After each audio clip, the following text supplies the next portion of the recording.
going on, everybody? Welcome back to another episode of the Talk to Me Nice podcast. I'm Rob. And I'm Cristiano. And tonight we got my guy, Spacecamp, Rick Shoebio, taking that ride from New York, man.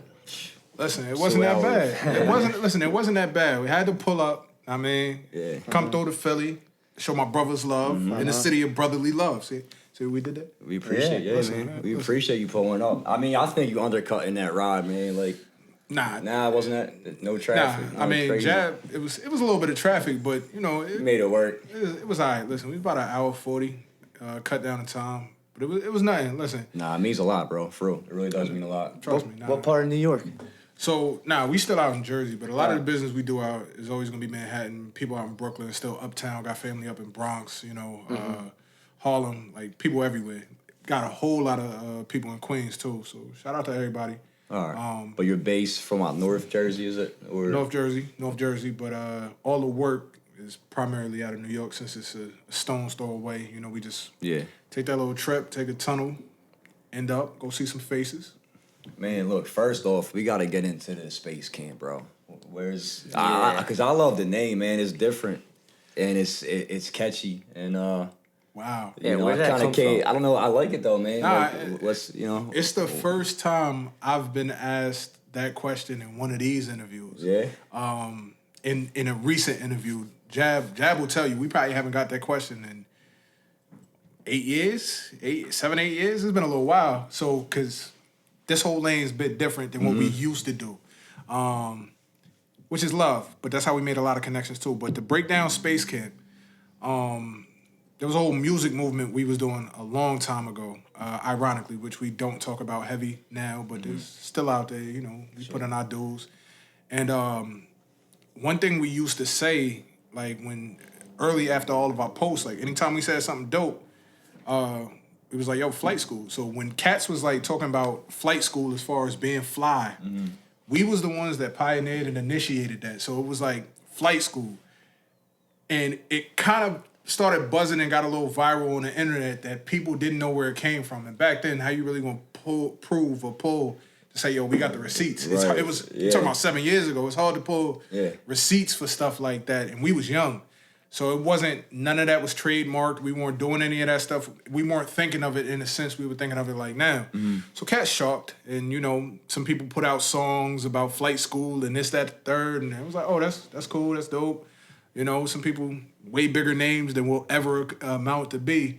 So as a team, like me, Jab, and his brother L, who's another one of the partners with Kid, we sat back and said, yo, what's flyer than flight school? ... Spacecamp. Spacecamp, yep. Damn. You got to go through it. I didn't think we had a whole backstory. Yo, it's a real backstory. It's got deeper roots than what it yeah. really is, man. Yeah, so Spacecamp was a mantra of the family for a long time because all this started from, ironically, like just stemming from being fly dudes. Yeah. Like, fly people. It's built from the ground up, so that's why sneakers have been so important to me.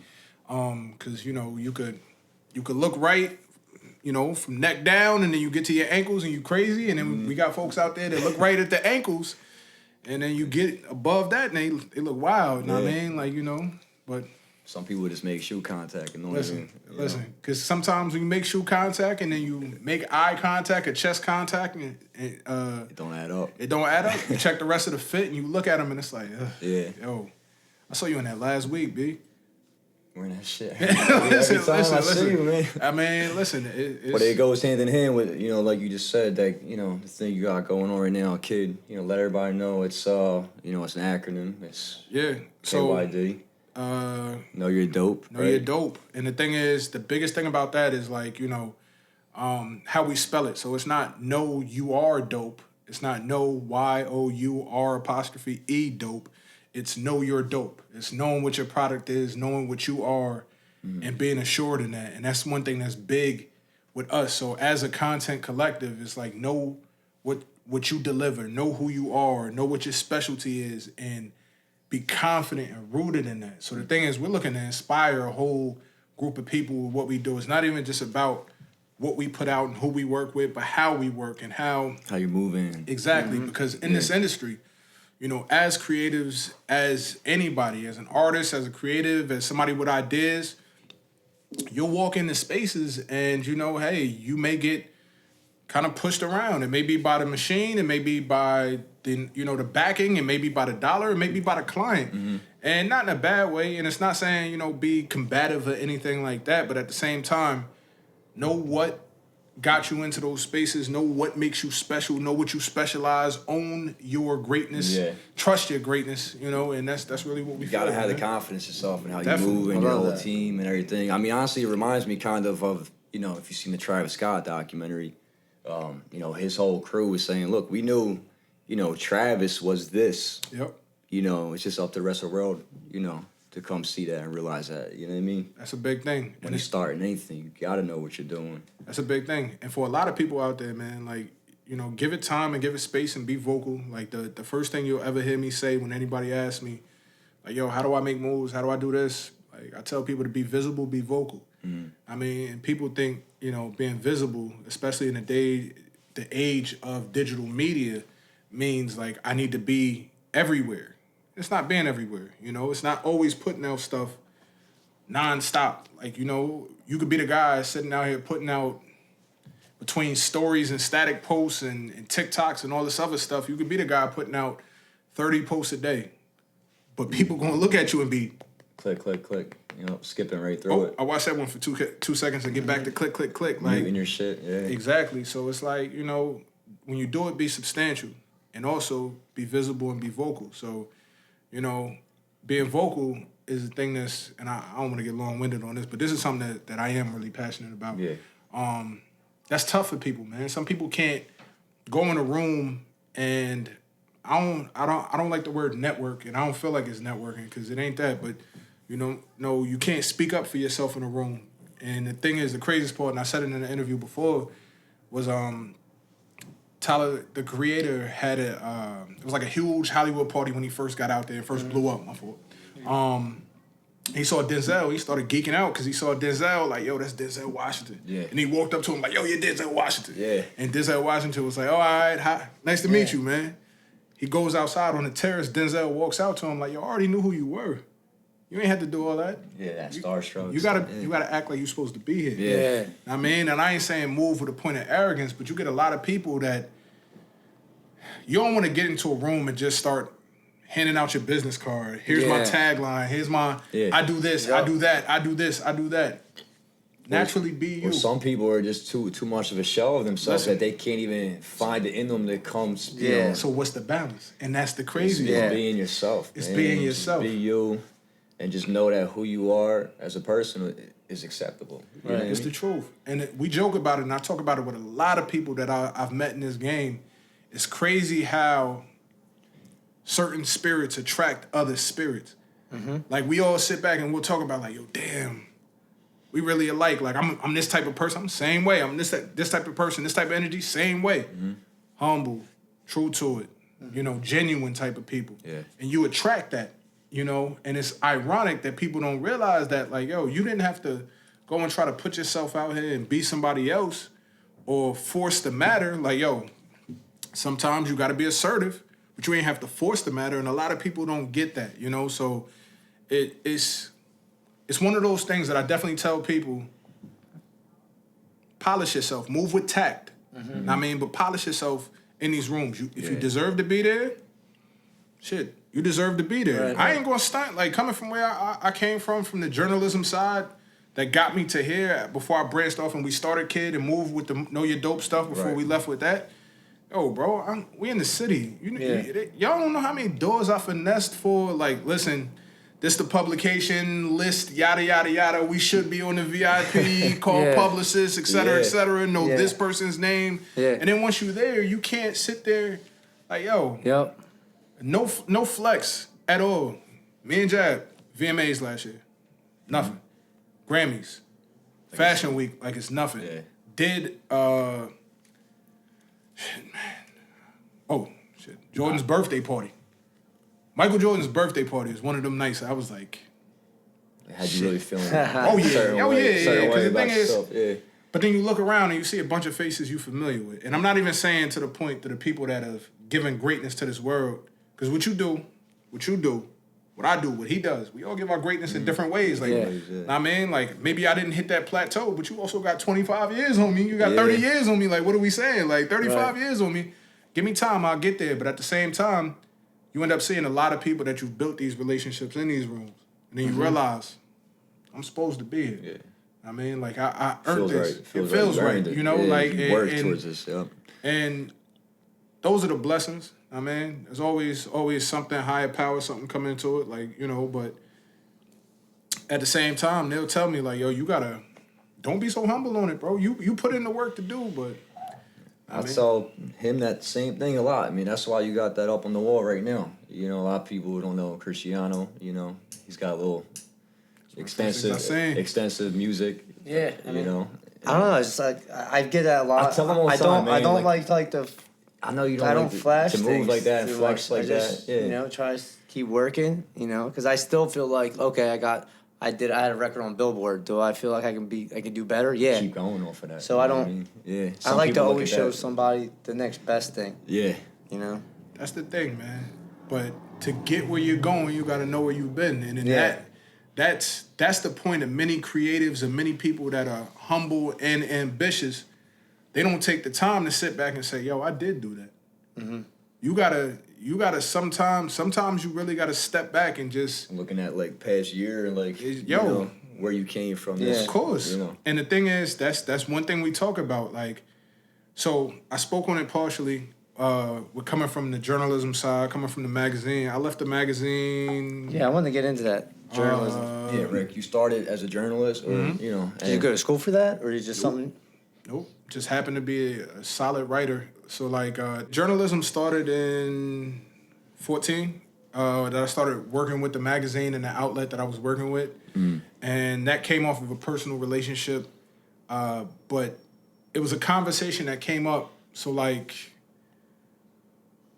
what are we talking now? Maybe 2012, 2011 at the earliest with some of the, when we was early in music.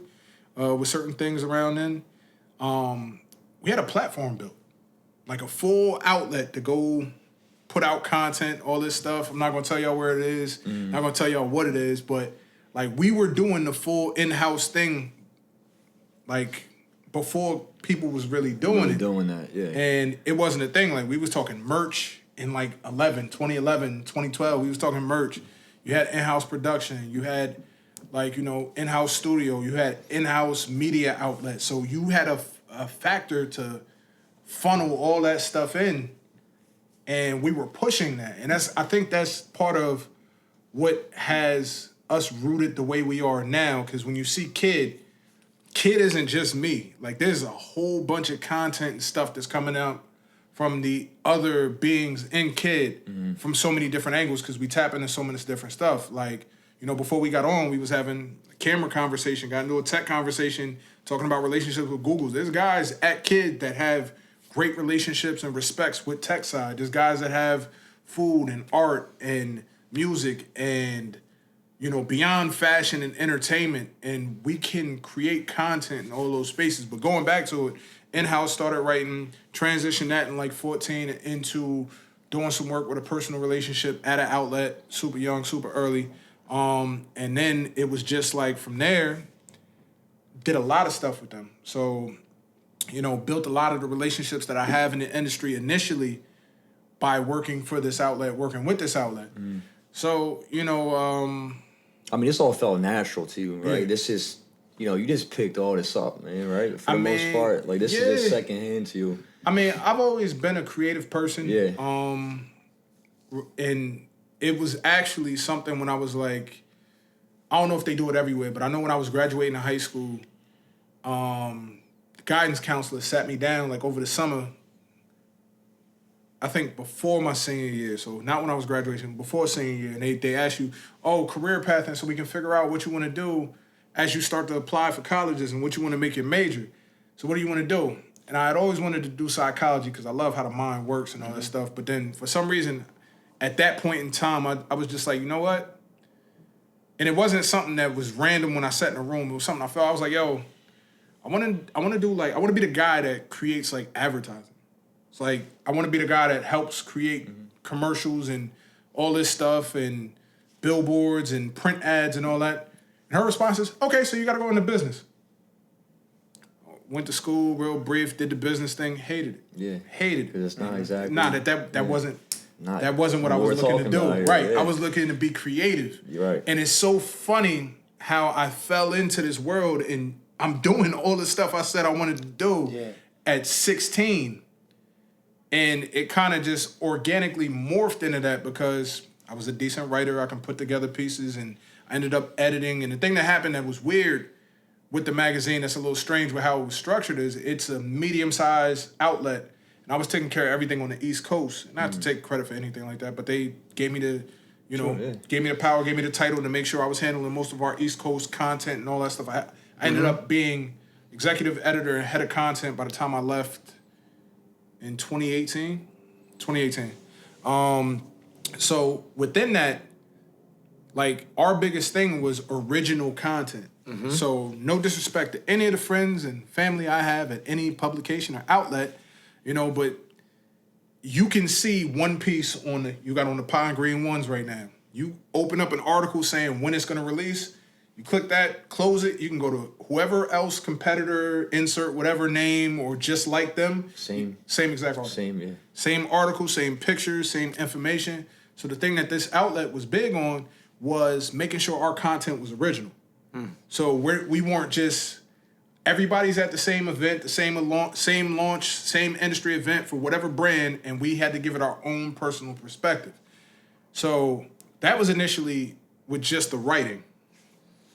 He was like, yo, we can't have anything that's under 750, anything that's under 1,000, even if it's just a release. How you gonna talk about a release in 1,000 words? Yeah. So we ended up talking heritage and influence and different things, bringing full story. Yeah. And then it elevated from there, where it was like, yo, well, you know what? Let's stop using stock photos. So yeah, we're getting sent media kits and all this stuff on releases, but speak freely, curse. I bet it's my fault. So fuck the stock photos though. Sure. So and it being honest, take some natural photos of people or in hand, like stuff. Exactly. You could, because you could speak on that kind of more, this man. Like this is the beginning to what you were eventually going to just take off on your own. Ironically, so the thing is like, yo, we're at a concert, we're at Sundance, we're at Tribeca, we're at the auto show, we're at wherever we're at, we're doing something for Nike, we're doing something for Adidas. Fuck stock photos. So I don't want the 2017, if this was 2016 or 2018 or 2019, whatever year forward, Camaro. I don't want the photos that we can get from the auto show afterwards when we do a recap. Yeah. Let's get our own shit. Yeah. So then I got behind the camera. So I literally went from writing to getting behind the camera because we wanted original content. We didn't want our stuff to look like everybody else's stuff. And from there, what that expanded to was me having to interact with a lot of these brands more. So I would have to reach out and, nurture the relationships of these brands to try to see, okay, hey, can we get samples to shoot and then send them back? Yes, we're medium size. We're not the same size as Complex or Soul Collector or the same umbrella or High Snob, Hype Beast, Modern Notoriety, Footwear News. Shouts to all my family at all those places. Love you guys. But we'd like to be able to give our original take on it for our audience at this platform. And you think right now in 2020, is it more original photos, or you think that a lot of the stock stuff still going around? So, because I know it's easier to to get it out like that, but it's interesting right now. I think it came back that it's a lot more original photos and videos and concepts and rollouts. And for the single reason why that happened is because the brands aren't shooting them themselves anymore, which is, I respect it. Like, why bring somebody in? Why hire somebody? Why have somebody as a resident shooter? And sometimes they do. Don't get me wrong, on certain releases, your major releases, you'll get your shots from so-and-so. But I know when there's been releases where I can tell where it was shot at somebody's office, and I know who the shooter was. And I was like, well, oh shit, so y'all are bringing people in to shoot this. let me make a phone call so I can get one of these bags because y'all know y'all love my stuff anyway. Yeah. But like, and you build those connections from before, from when you were doing. Exactly. So the part about that was when we decided. It's funny how that works, huh? It is, because the thing is, and respectfully, I tapped in with them and I said, hey guys, I'm thinking about moving on to something else. I'm not sure what I want to do yet. And this is something we sat down with the kid team and we had a meeting with, because it's a bunch of dudes I came up with. These are my brothers. Mm-hmm. And it was like, yo, all right, so what lane do we want to do? And it popped, like, it was like, all right, well, do you want to build an outlet and do everything that you was doing before the exact same way and just say, fuck them? And I was like, well, it's not a fucking space. You know what I mean? It's not a fucking space. It ain't that type of energy. But, we've outgrown this situation in that capacity with what we were doing at that time. Right. And it was like, nah, we don't want to do an outlet because, articles, written journalism is dying. It's pretty much, it's cooked, respectfully. I love everybody that does it. I'm going to take a moment to say, like, shouts to my man Pete from Footwear News for the single reason that he's one of the guys that gives so much original take on a lot of the stuff, like talking about original pieces and making sure things are included and people are included. Sure. So he's one of the dudes that I and we built a relationship while I was still with the platform years ago, but one of the dudes is still carrying that torch strong. Yeah. So people like him will continue to tap in and get the feedback and the viewers and the interaction and the engagement, because it's always like that. But as a whole, when you see a lot of other people where it's just like, I'm going to attach my name to it, I'm going to put 400 words on it, and this is really it. Most people figure they can get greater engagement by just interviewing or doing a video or talking about it. Yeah. Like, There's so many different ways. There's so many different ways. There's so many different ways because people consume it differently now, and that's what a lot of them have to understand. But the transition is crazy, and I think one thing I want us to get into more, on this podcast. I mean, we're trying to build a brand here. Yep. It's deeper than a podcast, but something about video makes things a little more personal to me. If I'm watching a video of somebody, I'm actually seeing how you're moving and seeing how you're talking and seeing how that kind of connects me a little more than just a picture or something. And that's the big thing. That's me. That's me. But like, that's for me. Like, honestly, two parts have made it. Things that I've been able to do and people I've been able to speak with in certain rooms and things I've been able to attend and be at garnered me a solid following. And then on top of that, like, because we've been talking about a lot of the behind the stuff now. Mm-hmm. For me, it's everything I do in front. Like, I juggle an interesting hat, and I'm kind of that hybrid creative now that comes from he can do this, he can do that, he can step in front of the camera and get fluent and talk and that's what exactly. That's your value. That's really it. You bring value when you don't have any holes in your game, and we live in a world where you got to just be sharp and all. You can't just be this way. It's the truth. Mm-hmm. I mean, like I'm a kid that grew up broke. In decent amount of time in your childhood, had it, didn't have it, so respectfully, shouts to my parents, doing everything they could to make it happen. His parents doing everything they could. But in that same sense, like, ingenuity and innovation comes out of necessity. Like, he'll tell you, it's not the fact that one, we are passionate about anything we decide to do. Always. Anything we decide to do, we're always going to be passionate. We always going to put that in there and be 100% with it. But at the same time, a lot of things for us came from not having. Like, all right, so we want this level of a look for photography and this stuff. Who can shoot and who's accessible that frequently? And a lot of people, that were accessible frequently, and I'm not talking about nobody in specific from the current, so anybody don't take offense, but wasn't going to deliver the quality that we wanted. Right. So we said, all right, let's direct it ourselves. Let's be the creative directors. Let's be the people in front. Let's craft. Listen, because we talked about that the other day with like, yo, that being one of the things that I'm fearful of when I work with certain people on certain things, because I know how I want to look and what my vision is and how things are set. Like when I see a product and something, I create something in my mind and what the layout is better than anybody else's. And if I do a job where I'm not maybe conveying that message right, which I ain't gonna say is rare and sit there and act like I'm all high, like I'm never off. Or maybe my audience just isn't receiving what I'm saying the direct way for whatever way. This is why we keep multiple facets to our team.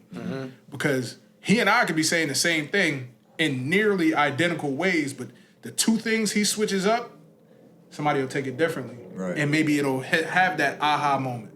But I don't ever want to seem like a diva when I'm working with anybody, because at the end of the day, I'm sitting there like, well, shit, this should look like that edit could be a little, and then it's never a sharpness or quality, but maybe a cooler edit. Yeah. And I mean technical terms, cool. I'm not sitting there saying like, yo, it's not dope.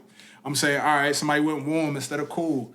All right, it should have a little bit more shadows on it. Should have emphasized this. All right, you should have had me look up slightly and turn and do this and all that stuff. Just like the small things. But you can do that with any, and you know. Right. But it's the thing is, listen, some people are, as artists, because we're all artists, some people are sensitive about their art. Yeah, for sure. And that's how you have to know how to work with people. And actually at the same time, you got to know how to coach and coax people. I mean, so the thing is, we're definitely a iron sharpens iron collective. We have straight conversations. 100%. Yeah. You know, they'll tell me, yo, I'm not feeling it, or it was shit, or where were you going with that? You need that. Oh, of course. Like, something we shot the other day, he literally asked me. I went out and said it first. I was like, I wasn't feeling it, to be honest. I said the people liked it, like, brand liked it. I wasn't crazy about it. He was like, yeah, what were you trying to do there? And I knew in his mind, as soon as he said that, it was like, yeah, so it's not his favorite. And I'm fine with that because it's not my favorite. And the funny part is, with art, there's plenty of things that you're going to put out and plenty of things you're going to create that somebody else is going to resonate with. And, you know, you may be like, eh. Yeah. And I have plenty of those moments. Like, I'm just glad I'm not the guy that's the one that loves all this shit and then say everything's great when it's not great. Yeah. And that's easy. That is easy. Like, that's something that we feel a lot of people had in the music world and have in the music world. It's the same reason why trash albums come out. Like, there's a group of people that ain't stop somebody and say, yo, that shit was weak. It went this way. And the funny part is, with music, it's so funny. Like, music and movies, it's so funny because you get through the people that was in the room recording it, then you get the people that mix and master and edit it. Then you get somebody else to listen to it. Then you get an A&R or somebody else to review it, or the it goes through It goes through so many. After the artist put his touches on it. Everybody's got a different style or vision or opinion. But the crazy part is, if that's the case, and if it's not a money grab or something like that, how does whack shit get out? When it's got to go through so many hands. Probably money too, you know what I mean? If there's money involved and I'm getting paid, I don't give a. Of course. And then, you know what it is? Certain points, people are fearful. You know, to deliver a message to say, I don't agree. I mean, shit, we ain't even got to just say film or music. The same thing. I mean, even like the music right now, you could go. You got to choose. But like, what's whack to me is, you know, somebody else is thinking, man, this is like. Right. But I will say, they know. They definitely know. Yeah, deep down. Like, I've been told that people know. And I'm not putting people out there, but it's like, I know what you mean, like, there's certain things that get put into the world where people don't expect it to do phenomenal, you know, but it's gonna appeal to somebody. And it's a weird ideology, you know. Yeah. It's weird because the thing is, like, you know, I had somebody once tell me, and I could tell he's from that cloth of this mindset. Yo, everything can't be a home run. Sometimes you got to get on first and second. You need, yeah. My immediate response was, nah, fuck that. Everything can be a home run. Everything can't be a grand slam. A grand slam is perfect. Yeah. A home run's ideal. Right. Yeah. You can get a solo shot out there and then not shit. You still down 8, but you got that solo shot off. Yeah. All right, that was great. Everything can be great. Everything can't be perfect. Yeah. You know, so people got to understand that. And that's the difference. I think that's one of the things that makes us different, that we do look to try to bring everything out and make sure everything's as great as possible. And I'm not saying other people aren't focused on being great, because when it comes down to it at the end of the day. But as far as putting the content out, you know, like you don't need, you know, a grand slam like you're saying, but this is what we were talking about earlier. Like a lot of people put content out at scale and things get a little, you know, saturated. And like we were talking, you might skip through people's stories and all that. Yeah. You know, you want to go into everything you do that you're putting out with the idea of a home run. That this is going to be a great shoot or a great, you know, record you're putting out, anything like that. Because you don't want to just continue to put out the quantity. Always. The thing is, just to have it out. You know what I mean? For the content creators out there and all that stuff, the people that do, please don't go through the motions just to meet a schedule. Yeah. I'm gonna tell you guys that now. For anybody that does anything, like, you know, and that's the funny part about what we do, is it's not just creating for what I'm doing in the foreground or what we want to do in-house. We have brands approaching us for different ad campaigns to say, we want your take on this. We have businesses that'll come in and say, yo, well, all right, we want our digital presence to increase. What can you guys do from a content standpoint to help us rebrand? So this has been a lot of these. So as I'm talking about so many different things, there's layers to what we do. And it's funny because people see the front side and say, all right, well, he's doing a campaign. He's doing an unboxing. I did an unboxing for 3 minutes, or not 3 minutes, because 3 minutes worth of 15-second videos. It was like 12 videos? Yeah, about 12 videos. So I did an unboxing for 3 minutes and then got on the phone and had a conference with somebody else and tried to help them align and figure out how they're going to brand whatever release they're coming out with. So there's so much layers to what we do and so much work. So ironically, yes, we talked about me saying, well, yo, I want to be the creative, but I got a business mind behind me too at the same time, ironically, which allows me to sit in different spaces, allows us to sit in different spaces, because these are business-minded creative guys too. And the thing is, it works. And the reason why I say it works is because, yo, you ain't getting jerked out of nothing. And that's the best way I could put it. Like, there's so many amazing creatives out here that maybe because they didn't choose to speak up, they're losing a company was willing to pay them 30, 40% more than what they asked for, give them greater resources, give them greater access. Now it's a balance to that.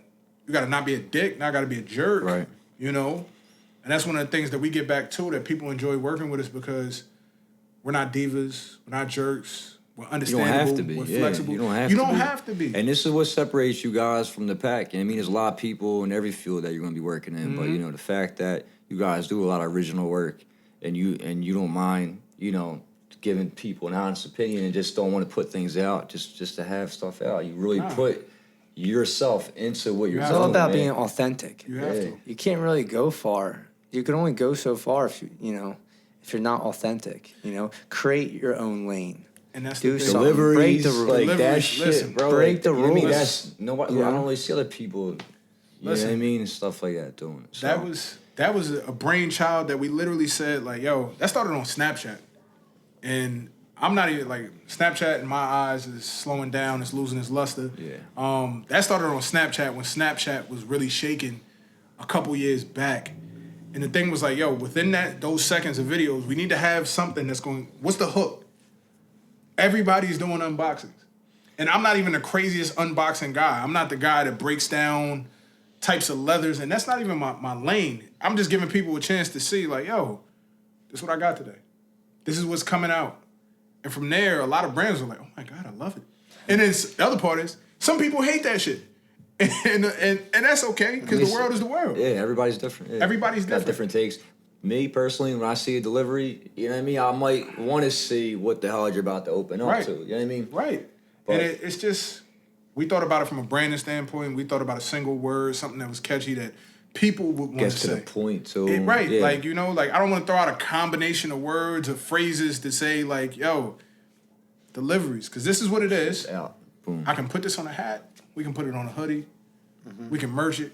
People can. The way I say it makes people want to say it. You know, They might read it in your voice, right? You what I know. mean? So the thing is like, and it's trademarked, and not on that crazy, but we went out and say, yo, this is something special, and it makes sense because the thing is, man, like I said, there are a million people, and I don't mean it in a bad way. There's a million people. Every iPhone, every Pixel, every Samsung, them shits look great.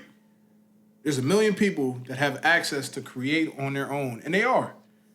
And, you know, it's the understanding of the product going to sell itself. The product is going to sell itself whether it's dope or not. Why am I choosing to watch you? Yep. That's with anything. That's with anything. Like, this is... And you need to separate yourself from the pack. Yeah. There's a million realtors. The home's going to sell. People know where they want to go. Yep.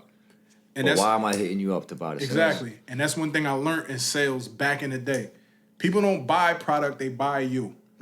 That's what it is. So what are we really saying, and what People are we really always doing? going to win, man. At the end of the day, like, you know, people always want to gravitate to and that's somebody the thing. more than just... And when y'all spoke on it, when saying when it's ingenuine and it's not authentic, things changed.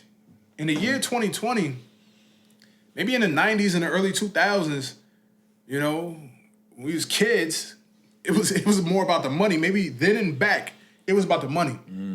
Sure. Somebody will shut the fuck up, tolerate somebody that they don't like for that right bag. Now you got people There's more opportunities today, man. You don't have to settle for just doing whatever to make money. You know that. And that's how the brands move, too. Do what you love, and if what you love is something that you really want to put time into, it's eventually going to just, you know, sell itself or work out. You know what I mean? You got to do what you love. But just kind of come to a like, realization. Like you got to really separate yourself. You got to have different lanes and different niches and stuff like that. I know you do a lot of events, and you know, you got a busy schedule. Recently, one of, you know, my favorite things I seen you doing, you know, I kind of wish I was there myself, was the you know, the AllStar Week in Chicago, man, because that looked like it really, like, Chicago to me looked like they really did a good job of putting everything together. And if, you know, I know you probably got stories, which I want you to talk on, but that looked like a good ass week, a great game, you know, for Kobe and everything like that. But that entire week leading into it looked crazy, man. Yeah, you know, unfortunate time that we as the sports, entertainment, sneaker, global culture went through with losing Kobe and, you know, and Gianna and the 9 total, so the other 7. The other 7 on that helicopter, you know, with the incident.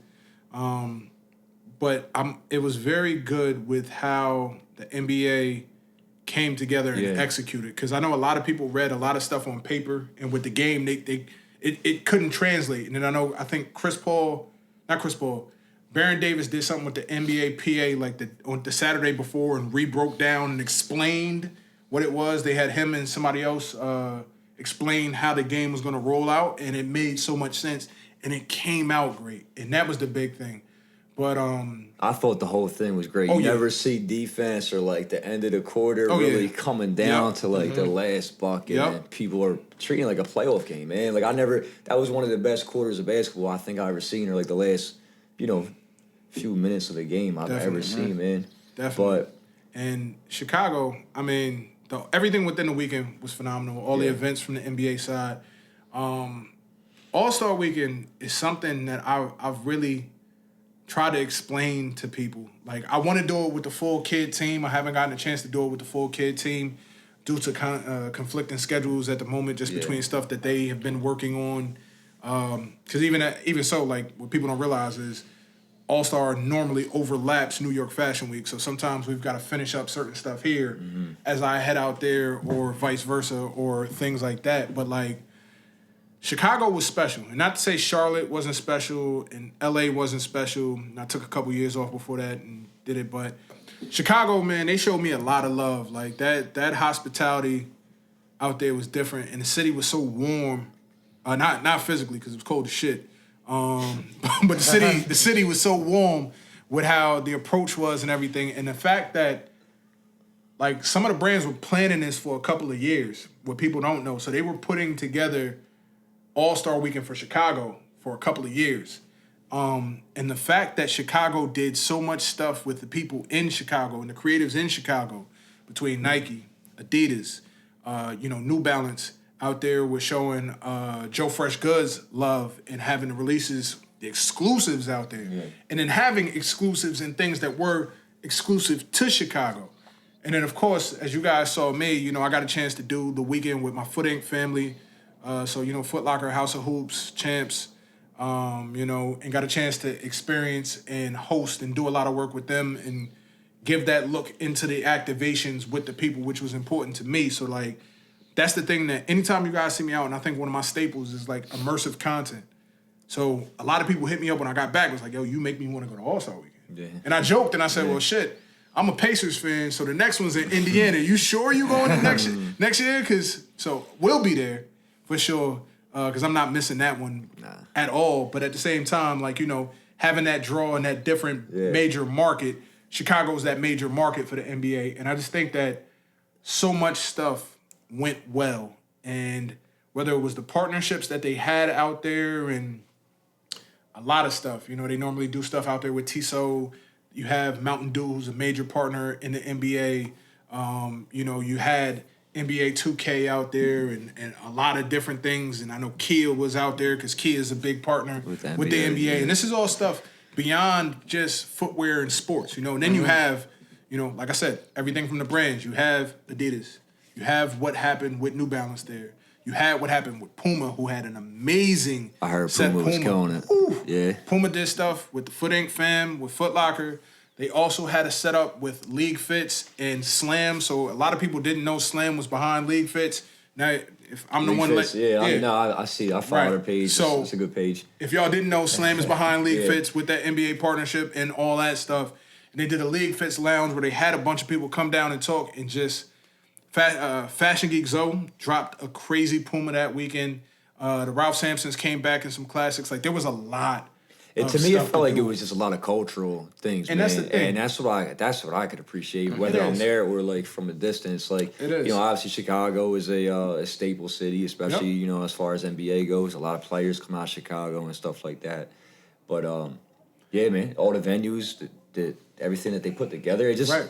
I think you were at a spot. I don't know if it was like, paintings or actual pieces of like players, like just still, but like, or was it just their jerseys? Oh, or something that looked crazy. It was like Jordan's jersey with no body, dunking on like Patrick Ewing. That's exactly like, what it stuff was. Like that, like and fire. That was with the Mitchell and Ness family. Shouts to my man Strofe, who's from out here in Philly, but now he's out in Atlanta, big with Mitchell and Ness.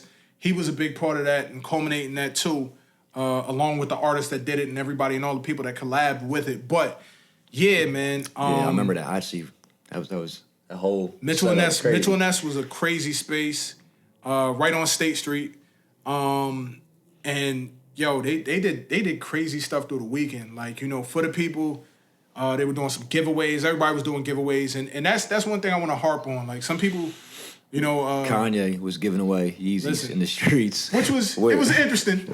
That was interesting. I wasn't mad at it. With Quavo or something? Was it Quavo? Somebody was out there. It may have been Quavo. Yeah, literally in the streets, like, just pulling up in these, like, Tesla monster truck type, cars. Yeah, and just dropping his new release. And people, but I think that the thing that they had to do was take the shoe off their feet. Better than me, because it's not happening. And give it to them if they wanted this new unreleased Yeezy. Better than me, because it's not happening. And people were going, yeah, man. So that's the thing. Like, you had a couple Fear people. Gods coming off. Yep. You had a couple of people give up their Fear Gods. And here's my thing. So when it comes down to sneaker collecting, I buy what I like. Mm-hmm. So I buy with intent. And another thing is, I don't flip kicks. I don't sell shoes. I'd rather donate them or give them to somebody else or anything like that. I don't flip kicks. I don't buy out of size and then say, all right, I'm going to sell this so I can then get the size I want. I don't do none of that. Yeah, if I can't get my size, it's cooked. It's done. I'd rather let somebody that genuinely wants, and this is my philosophy, I'd rather let somebody that was genuinely interested in the shoe get the shoe and have that moment of joy of having the shoe. Right. Hopefully they get the shoe to wear the shoe. A shame we live in a world where you know bots and things like that are running the game. Advantages, but just whatever you do, and they pay a lot of money for these things. Today Kith just had a Biggie release. Yep. I seen and I follow people who were like, I gotta talk to you more about this, but the whole bot thing is crazy. People are paying for a service that they're almost guaranteeing themselves something that like sells out within seconds. But see, the funny part about it, it's not new. And I'm not even talking about like the add to cart services, anything like that. It's the same thing when we was kids and people would backdoor pairs. Like, you know somebody that works at a boutique and hit them off with something a little bit extra and they let you get a few pairs. That still goes on. So it's a similar thing just applied to the different portion of the game, So I'm the same way though. Buy something that you feel like you really want, you like. Like I could have grabbed them threes. I had somebody, who, the pair, the UNC ones, and I liked them. They're clean, but I just didn't really feel the need.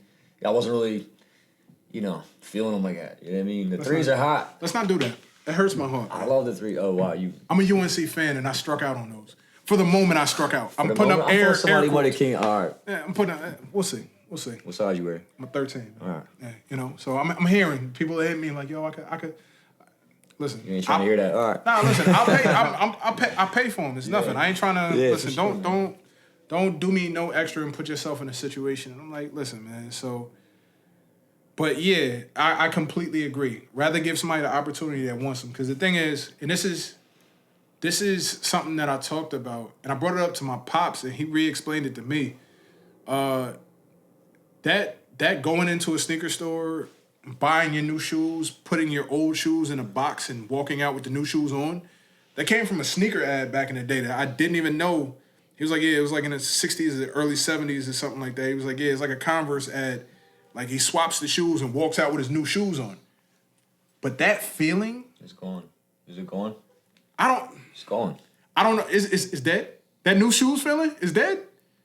Because either you're ordering online, right, and it's going to come in a week or two later, so you're not going into the store and getting it, or if you're going into the store, it's a whole, it's chaos, man. It is. It's chaos. It's chaos. I don't even want to, Because it's interesting, because I can't front, like, we definitely didn't clown the dudes that bought the hype release and wore them the same day. People are taking pictures of the shoes the same day or second when they get home. But I don't know if they're throwing it on their feet, man, and really... Yeah, I don't know, man. Like, I know there was a time... It definitely was like that, though. But that's a feeling...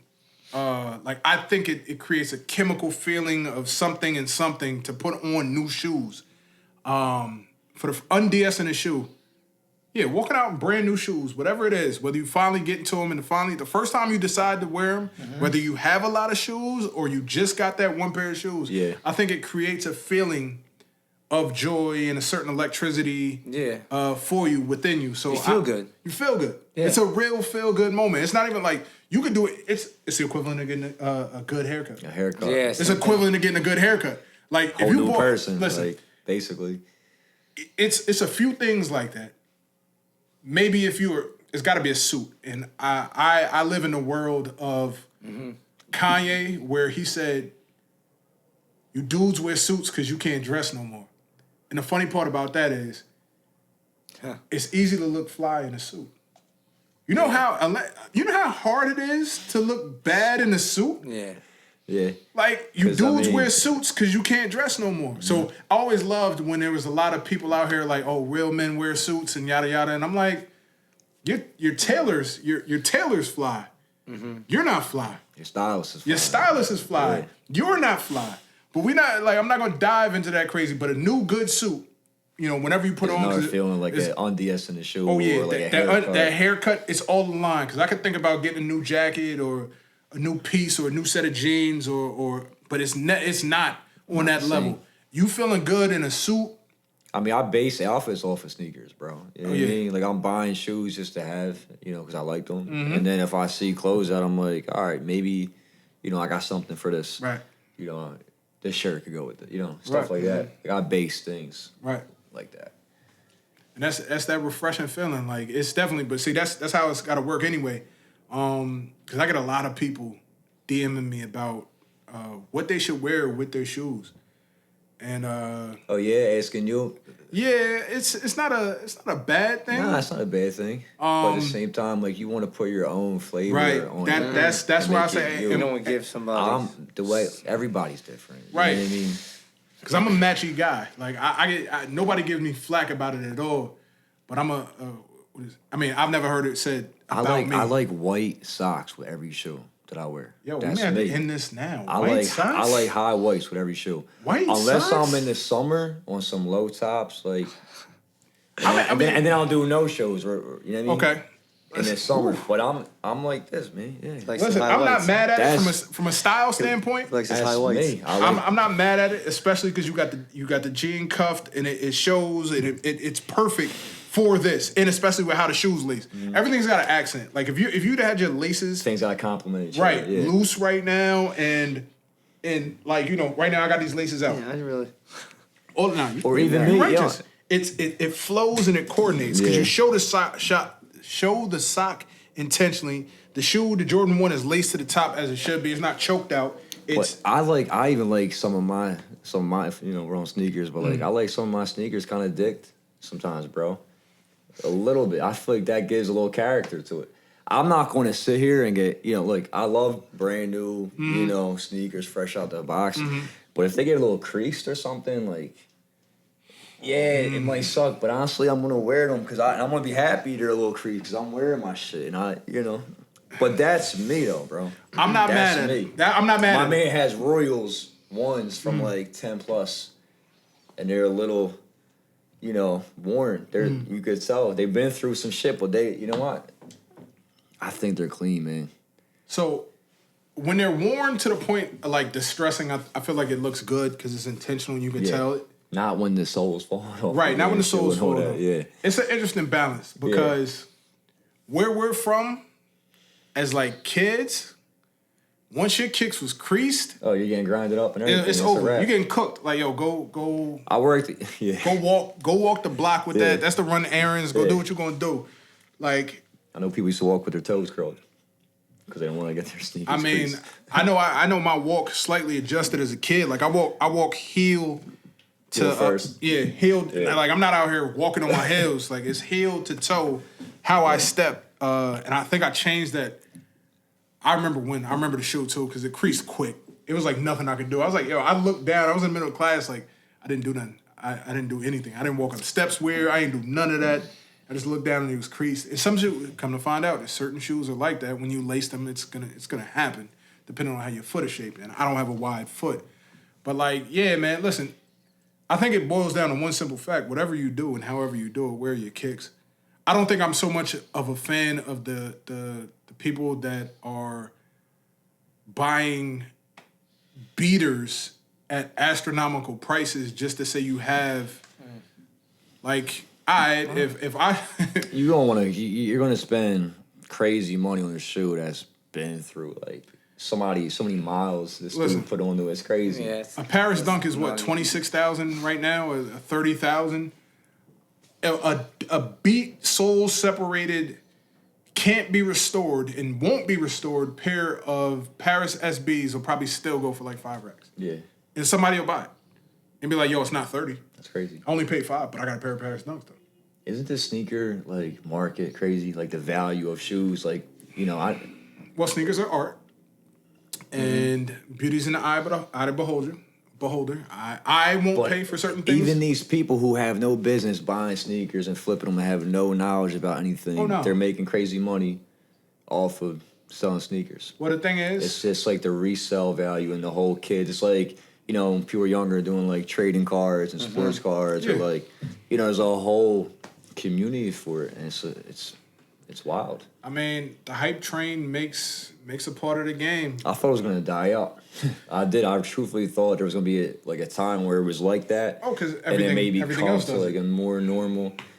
No, and you know why? It's because I feel like it kind of did for a second, and then when bots kind of got introduced, and that to me, like that just took it to a whole different. It's not even fair, and I'm just like, yeah, I don't care. well, the thing is, as long as the hype reaches elite level heights to where you see, so and so in whatever movie. Oh, you see somebody wearing this and right on a red carpet, you know, and but the thing is, like, it used to be where the stars would influence the people. Well, no, if I ever said that in the old head and somebody from around, they would definitely be like, "Yo, the culture always influenced the stars." Yeah. I know, but I'm sitting there saying where the stars would influence the masses because the culture definitely influenced the stars, and then the stars always influence the masses. It's how it works. You don't have that much reach, respectfully. You know, it's how it is. Like, I can't take credit for things and all this stuff because my reach, like, yo, I do something and Travis Scott sees me doing it and Travis does it. That's Travis' thing. I got to let that go. Like, that's just as an example. Like, I'm not saying I'm around Travis Scott or anything like that, but as an example. Kylie Jenner posted a picture a couple days ago. Her caption said, "Talk to me nice." See? Everybody's tagging us in it. Yeah, I'm gonna blow this up and get a shirt made. Oh yeah. Listen, I'm gonna blow this up. Do it. As a shirt, do it because that's the move. That's our merch. Listen, go for it. That's fire. I need one of those when it's ready. But that's how it works. So at the same time, when I look at things and see, you know, when I see. I can't think of a name right now, but let's just say somebody that we know is genuinely isn't into sneakers, not crazy on the culture. They're at a movie premiere and they're in a suit and they're in Jordan 1s. And maybe it's they got somebody that got them a chance to get them early. And they probably didn't pay retail for them. But you know what? They really wanted those Jordan 1s bad. Mm-hmm.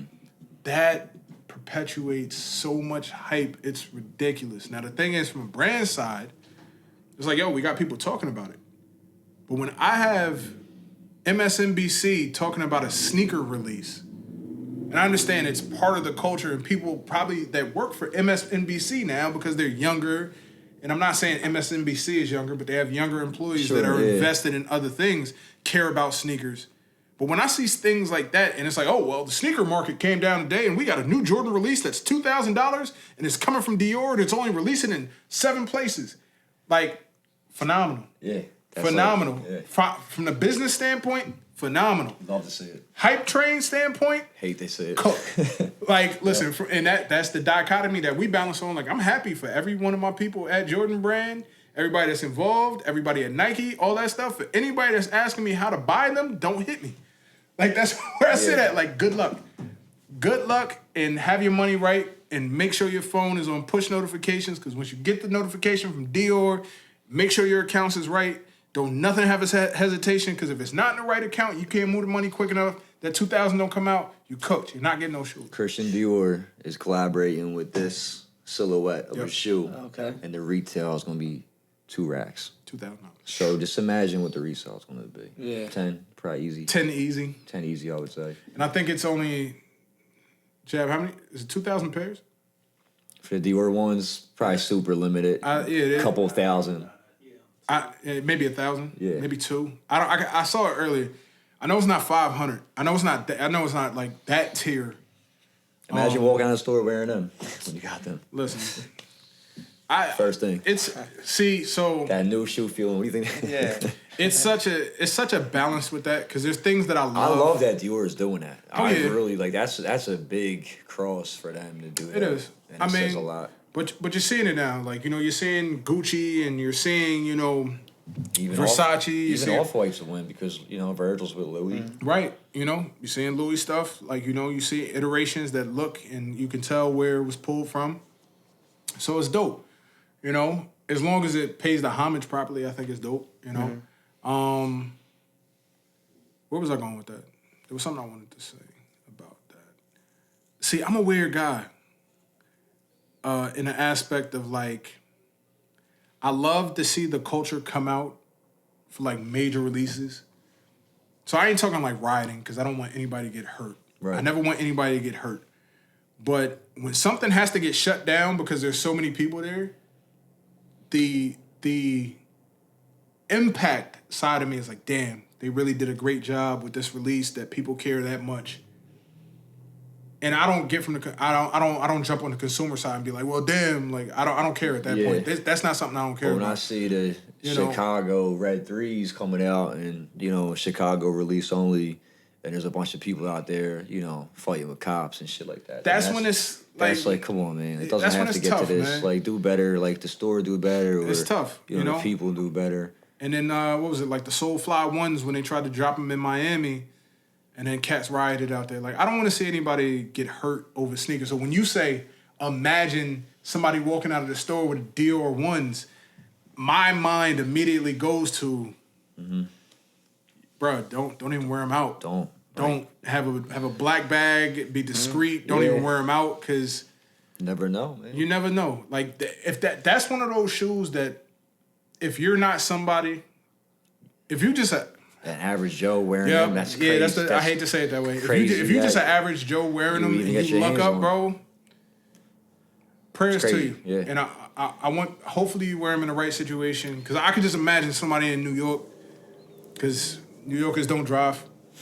You got to take the train. You're walking somewhere. And the next thing you know, you walking home barefooted. Right. And you hate to see it. You hate to think that. You hate to think that, bro. But we live in a real, it's just, right. Like, things like that could happen. Right. Because somebody's going to make a scene. People want certain things bad. They take things to crazy measures. Me and Cristiano were at a store on South Street, Nocturnal, and it's a skate shop that carries SBs. And the Travis Scott SBs just dropped like a week ago. Yep. And literally the first day the raffle came up, they're running all week. People pulled up from Rhode Island to enter a raffle just to have a chance at winning the shoe for retail. Isn't that crazy? Like, but people do it, man. They take trips. Oh, yeah. They take the trips, man. Listen, you know how many people come from PA, to New York for certain stuff? New York to PA. You got a Ubic out there, right? Oh, yeah. So there's, a whole bunch of shops, just to say, I got them. And I'm just like, cool. I mean, if it works for you, if it's that deep, hopefully you kept them. Right. Hopefully you didn't, like, yo, but the extra $100 or $200 I can make on the show now. You're going to get a little bit more on the Travis's. It's worth it to you, but I just think people in them situations, like, yo. It says a lot about you as a person to me, and it's just like, damn. Listen. It's tough. But it is what it is. That's the road where we're at right now. It's tough. I ain't not nobody for getting it how you get it. Like, I'm sure everybody has done some things in their life they're not fond of. But at the same time, like, I couldn't be the guy that would sit there and increase a shoe 700% and have access to a bunch of them for whatever method and feel like, yo, I'm out here. I'm doing it. I've created a successful empire. Like, but you ain't create nothing. You just had access. Right. That's all it is. Like, you didn't do nothing special. You just had access. The world is about supply and demand, don't get me wrong. And if you have the supply and can meet the demand, you are technically a king. But, They've been trying to stop the way for the